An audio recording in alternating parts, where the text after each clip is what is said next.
Citizen action group of India, मेरा वाहन मेरी संपत्ति, मेरा देश मेरी संपत्ति।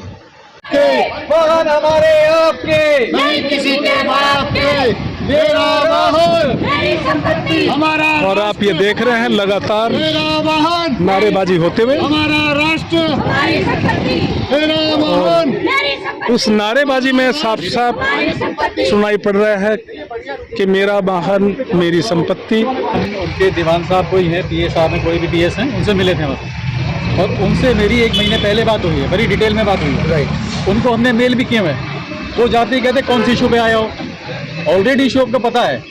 कौन लास्ट मेल हमारी परसों की है, उसमें पूरी डिटेल हमने भेज रखी है। हमने शिकायत भी भेज रखी है, सुप्रीम कोर्ट के ऑर्डर भी भेज रखे हैं। उनका एटीट्यूड इतना खराब है, वो कहते हैं मिनिस्टर साहब नहीं मिलेंगे, वो नहीं मिलेंगे। उनका साफ ये कहना है। मैंने कहा फोन पे बात करवा दीजिए, चलिए कहीं बिजी होंगे, कोई बात नहीं है। कह रहा वो फोन पे बात भी नहीं होगी, आप बात कर लो, आप और किसी से बात कर लो। मतलब हमारा मंत्री हमसे नहीं मिलेगा। नहीं, मैंने कहा देखिए वो हमारे एमएलए हैं, लीगल रिप्रेजेंटेटिव है हमारे, हमारा अधिकार है उनसे मिलने का और उनको मिलना पड़ेगा और हम उनसे मिलने आए हैं। और ये बात इशू को पूछने आए हैं कि ऑर्डर कौन सा है सुप्रीम कोर्ट का जो आपने कागजों में लिख दिया, हमें ये बात करनी है।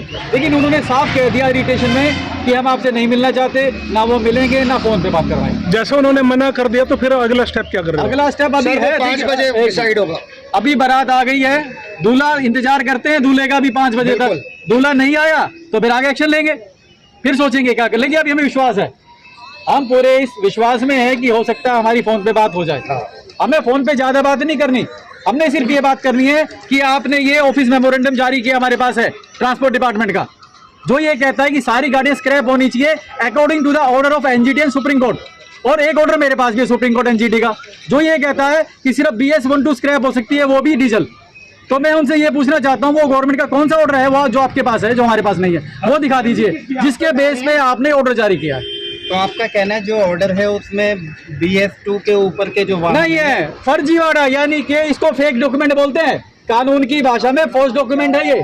सुप्रीम कोर्ट का ऑर्डर ना होके अपने घर का ऑर्डर बना दिया जो कि फेक डॉक्यूमेंट है, और उसके बेस पे सड़कों पे लूट हो रही है और वो दिखा नहीं पा रही ऑर्डर। तो जिस प्रकार से वाहन उठाए जा रहे हैं कहीं ना कहीं सुप्रीम कोर्ट के आदेशों का उल्लंघन है। हाँ बिल्कुल तरह से आदेश सुप्रीम कोर्ट ने एक ही बात कही है अपने ऑर्डर्स में, उन्होंने कहा फॉलो द एनजीटी ऑर्डर।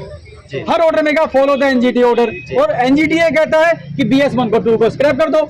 तो नया ऑर्डर कौन सा आ गया? तो हम यही तो बात कर रहे हैं उनसे, वो कहते नहीं मिलेंगे। उन्होंने सिर्फ नौटंकी करी है, हमें अंदर ले जाके कि बात करेंगे, और उन्होंने बात कुछ नहीं करी है। दीवान साहब ने मतलब ये भी नहीं कहा कि चलो ठीक है मैं मिनिस्टर साहब से फोन करके पूछ लेता हूँ, उन्होंने पूछा भी नहीं है। मिनिस्टर साहब ने पता नहीं बात करनी है या नहीं करनी है, इन्होंने तो उनको कॉल भी नहीं की, हमें सीधा बोल रहे हैं कि मिनिस्टर साहब नहीं मिलेंगे, मिनिस्टर साहब बात नहीं करेंगे, क्लियर बोला है दीवान साहब। आपके तो ट्रैक्टर भी मतलब कि काफ़ी पुराने हो जाते हैं, और किसान के पास एक ट्रैक्टर लेने के लिए ही अपना एक जीवन लगा देता है। अगर आपके ट्रैक्टर भी बैन इस तरह कर दिए गए तो आप अपनी खेती कैसे करेंगे, ये बताएं।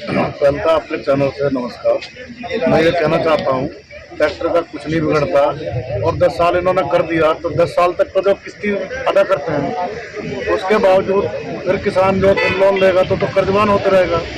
और इन चीज़ों का कुछ नहीं बिगड़ता, ना जनरेटर का ना इंजन का। इन्होंने जो उद्योगपति है उनको जो जेब भरने के लिए इन्होंने जो स्कीम बना रखी है कि इनको जो है नया दो और पुराने को स्क्रैप कर दो, ठीक। और 10 साल जो गाड़ी का रजिस्ट्रेशन इन्होंने कर दिया था पहले 15 साल का, फिर उसके बीच में करा के जी 10 साल हो गए। जो रजिस्ट्रेशन हमारा 15 साल का हो गया है तो उसे फिर तुम 10 साल का क्यों कर रहे हो?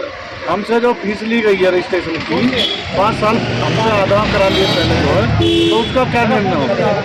तो भैया हम तो चला रहे हैं अपनी गाड़ी को। लेकिन किसानों के ऊपर भी तो एक इल्जाम आया था कि किसान अपने खेतों के अंदर पराली फूंकता है तो उसका जो धुआं है वो दिल्ली तक मार करता है। तो आप तो एक दोषी तो यहाँ भी थे, 200 ऊपर आपके लगाया गया था, उस बारे में क्या कहोगे? उसमें तो यही है कि जो हल्का फुल्का होता है उसको लगा देते हैं, बाकी प्रदूषण जितनी फैक्ट्रियाँ हैं जो कि हॉस्पिटल्स है, हमारे इधर की साइड में डासने साइड में जो है एक फैक्ट्री है, मतलब उसको स्टोर बना रखा है, तो उसमें जो है जब उसको स्क्रैप मतलब उसको जो है जलाया जाता है तो जो वहाँ जनता है जितने भी गांव पड़ते हैं वहाँ पर रुका नहीं जाता। इतनी बुरी स्मेल आती है उसकी, इतनी बुरी स्मेल आती है क्योंकि जो उसके हाथ भी कटे होते हैं उसको कूड़े में ही जो उसको वो उसी में ही जो उसको जो जला दिया जाता है।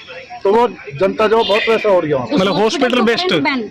हॉस्पिटल की बेस्ट वहाँ जलाई जाती ये है। है कि कैलाश आप क्या कहना चाहोगे जी? ये पराली के बारे में बताना चाहूंगा। पराली कह रहे हो ना, हाँ जी। पराली से मैटर नहीं है इसका। इनकी खुद की रिपोर्ट है 2012 की, जो CPCB की, जो सेंट्रल पोल्यूशन कंट्रोल बोर्ड है, इनका इनकी खुद रिपोर्ट है इनकी कि वाहन कारण नहीं है पोल्यूशन का, इनका जो पावर प्लांट है वो कारण है, इनकी खुद की रिपोर्ट है। वाहन हमारे आपके नहीं किसी के बाप के, वाहन हमारे आपके नहीं किसी के बाप के, ये जनता की है ललकार। बंद करो ये अत्याचार। मेरा वाहन मेरी संपत्ति, हमारा राष्ट्र, हमारी संपत्ति, हमारा राष्ट्र, हमारी संपत्ति, मेरा वाहन मेरी संपत्ति।